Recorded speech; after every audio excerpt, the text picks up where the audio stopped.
नमस्कार दोस्तों, मोटिवेशन मंत्रा में आप सभी का स्वागत है। दोस्तों, आज मैं बात करती हूँ धन के।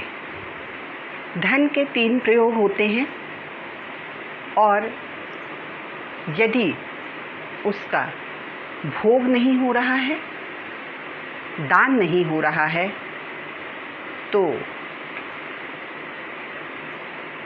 निश्चित रूप से वो गलत रास्ते पे जा रहा है। भोग और दान अगर नहीं हो रहा है धन का, तो वो वेस्ट हो रहा है, गलत रास्ते पे जा रहा है। हमें हमेशा अपनी कमाई का कुछ हिस्सा दान करते रहना चाहिए। आप 5% ले लें, 10% ले लें, जितना भी आपके पास है, आप उसमें से कुछ पैसे अपनी कमाई का दान करें। दोस्तों, ये वो सूत्र है जो सफलता के पैमाने तय करता है, सफलता के रास्ते बनाता है, सफलता के मापदंड तय करता है।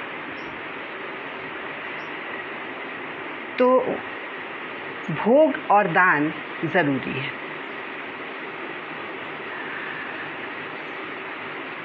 एक बार मुल्ला नसरुद्दीन को कुछ लोगों ने पकड़ लिया। मुल्ला नसरुद्दीन को कुछ लोगों ने पकड़ लिया और कहा, जो कुछ भी है तुम्हारे पास निकाल दो। मुल्ला नसरुद्दीन ने कहा कि सोचने दो। जिन लोगों ने पकड़ा था, डकैत थे, उनको बहुत आश्चर्य हुआ। उन्होंने कहा कि ऐसा कौन करता है, थोड़े से पैसों के लिए जान जोखिम में डाल रहे हैं ये लोग। तो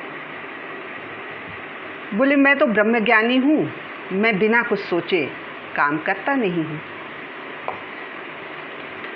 तो उन्होंने कहा, भाई सोच लो, धन आपको देना पड़ेगा। तो उन्होंने कहा कि सोच लिया। बोले, हाँ, अब तुम मुझे गोली मार दो। तो उन लोगों को और आश्चर्य हुआ। उन लोगों ने कहा, थोड़ी सी पैसों के लिए आप ऐसा कैसे कर सकते हैं?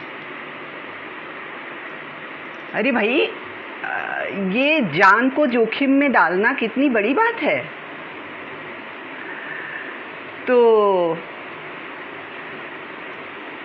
नसरुद्दीन ने कहा कि देखिए, ये पैसा हमारा रखा है बुढ़ापे के लिए, और जब पैसा ही नहीं रहेगा तो अपने आप ही हमें मरना है। तो ये तो मैं नहीं देने वाला, आप मुझे गोली मार दो।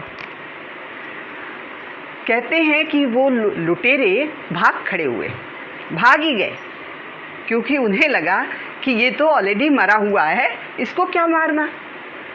तो दोस्तों, कई बार धन का हम कुछ इस तरह इस्तेमाल करते हैं कि जान भी जोखिम में आ जाए, लेकिन हम अपने पैसे को नहीं निकालते। देखिए, 1 करोड़ जब आ जाएगा तो उसका 5% देना मुश्किल होगा, लेकिन अगर आपके पास 100 रुपये हैं तो 5 रुपये देना आसान होगा। तो जब भी आपके पास पैसे आएँ, चाहे आप हाउसवाइफ हो, चाहे आप वर्कर हो, या कोई फैक्ट्री में काम करता हो, कोई भी व्यक्ति हो, IAS हो, IPS हो, कोई भी व्यक्ति हो, अगर अपनी कमाई का कुछ हिस्सा आप भगवान को उधार दे दें, जितना हो सके, आप जितना संकल्प कर सकें, वो उधार आप दे दीजिए, और उसके बाद आप अपने महीने की शुरुआत करिए।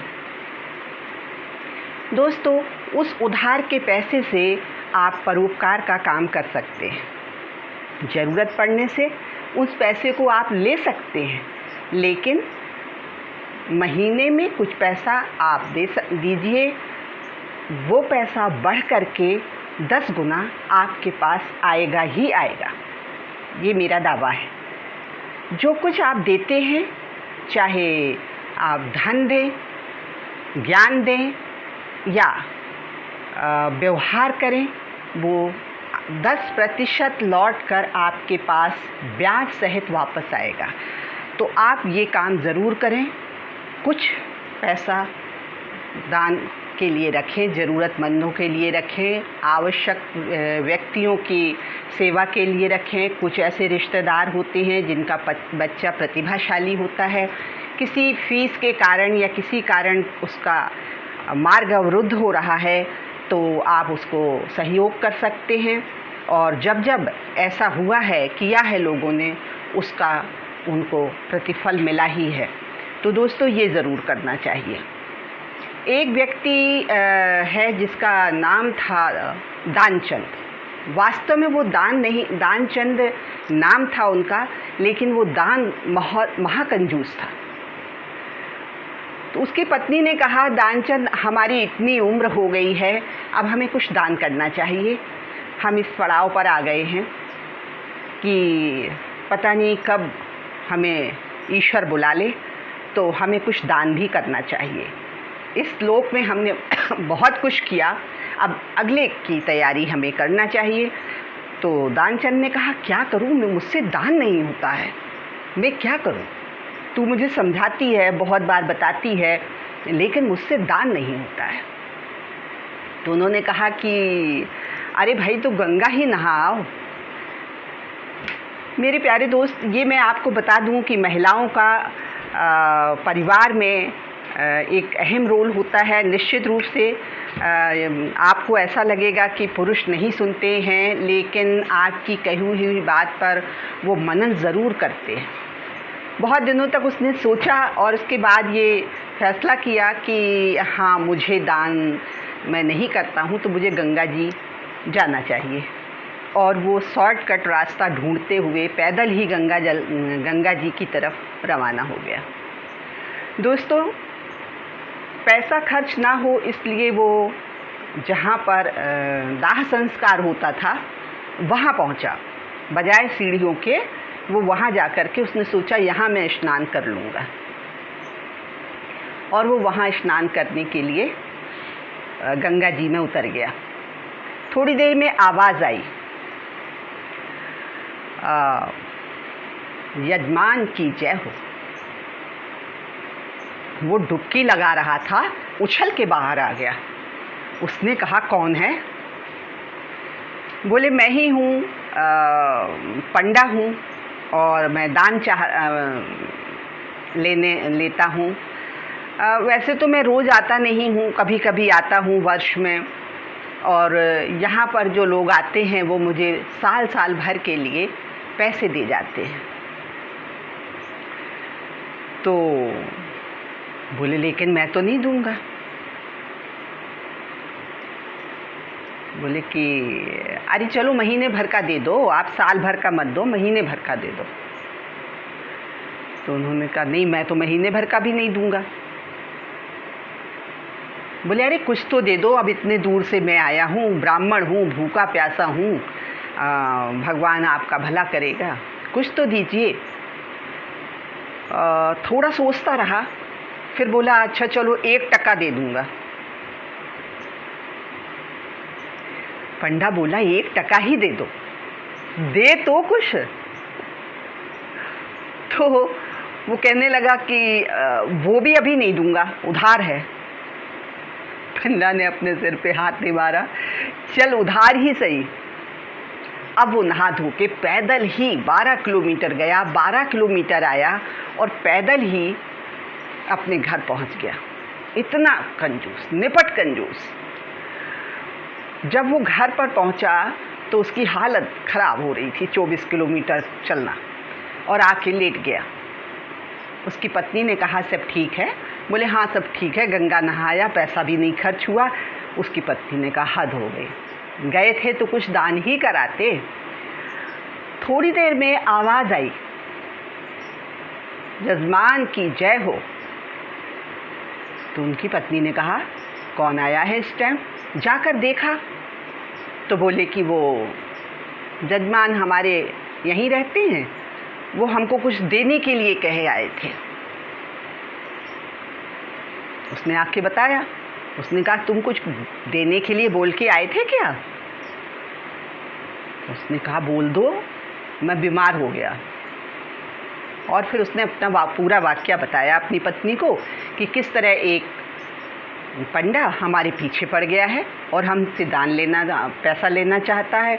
मैं पैसा तो दूंगा नहीं उसको। तो उसने कहा कि वो बीमार हो गए हमारे हस्बैंड।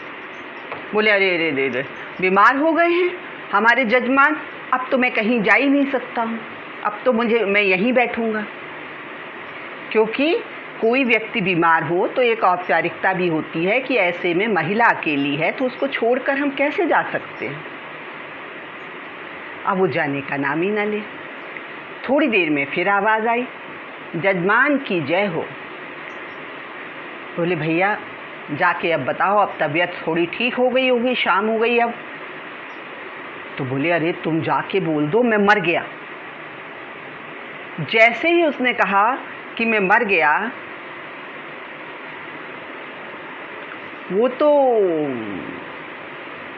कहने लगा जजमान मर गए, अरे ये तो बहुत ही बुरा हुआ, मेरे जजमान मर गए।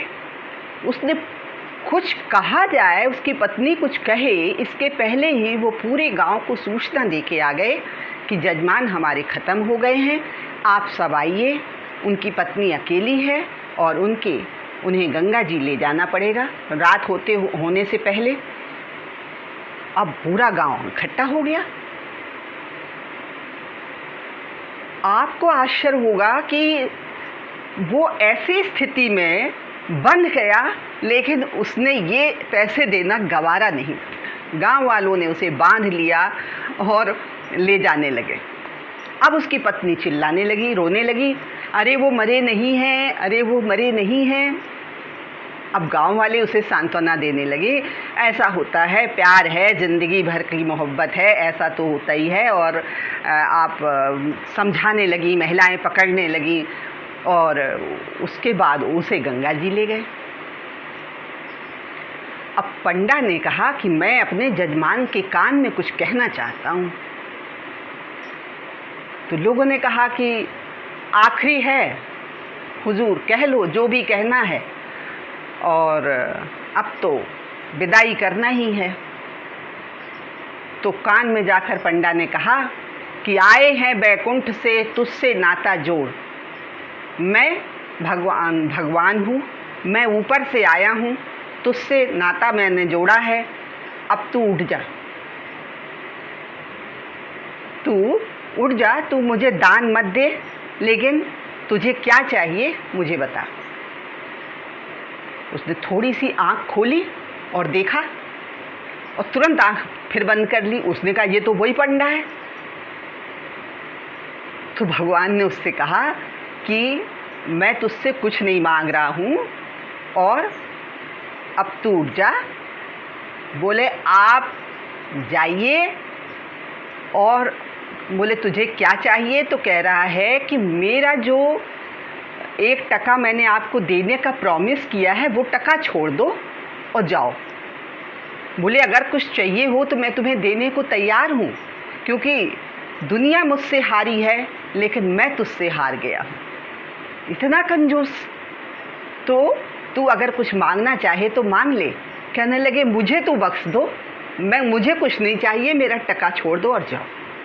तो मेरे दोस्तों, ऐसे भी कुछ कंजूस होते हैं कि चमड़ी चली जाए लेकिन दमड़ी नहीं जाती। तो इतनी कंजूसी ठीक नहीं है। हमेशा हमें दान और काम दोनों करते रहना चाहिए, तभी हमारा पैसा भोग होना चाहिए और दान होना चाहिए, तभी हमारा पैसा सही रास्ते पे चलेगा, बढ़ेगा। अगर भोग और दान नहीं हो रहा है तो पैसा निश्चित ही गलत चीज़ों में जाएगा, गलत अनर्थ होगा। इसलिए थोड़ा थोड़ा दान भी करते रहना चाहिए। हमारे भारतीय संस्कृति में 30 त्यौहार इसीलिए बनाए जाते हैं कि उन दिनों में कुछ ना कुछ हम दान दे देते हैं और गंगा जी जाते हैं, वहाँ पर कुछ लोगों को दान देते तो भारतीय परंपरा में जो जीवन की दर्शन है वो इसी तरह से है, जिससे कि हमें जीना सिखाती है वो, कि समय समय पर कैसे हमें दान धर्म। और इसके अलावा आप देखेंगे कि जब हम किसी को देते हैं तो मन में एक संतुष्टि का भाव आता है, एक शांति आती है। जब हम उपवास करते हैं हमारा मन शुद्ध होता है। तो दोस्तों, हम इन रास्तों पे अगर चलेंगे तो निश्चित रूप से हमारा मन शांत होगा और हमारा परिवार में सब संस्कृति और सभ्यताएं कायम रहेंगी। हम उन रास्तों पे चलेंगे जो सदियों से, वैदिक युग से जो हमारे रास्ते बनाए हैं। बताइए, उस समय कोई ऐसे विश्वविद्यालय नहीं थे, कोई ऐसी डिग्रियां नहीं थी, लेकिन अथर्ववेद, यजुर्वेद जैसे ग्रंथ हमारे पूर्वज लिख के रख गए हैं। तो कहीं ना कहीं उन्होंने प्रैक्टिकली उनको आजमा के देखा है और उसके बाद उनका लेखन कार्य किया है। तुलसीदास हुए और सूरदास जी हुए, वाल्मीकि जी हुए, इन्होंने कितने अच्छे ग्रंथ लिखे हैं। इन ग्रंथों का सार हमें पढ़ना चाहिए और उसे अपने जीवन में अप्लाई करना चाहिए। बहुत बहुत शुक्रिया दोस्तों, आप मेरे पटल पर आए। माता पिता की सेवा करते रहिए, देश की सेवा करते रहिए। जय हिंद, जय भारत, नमस्कार।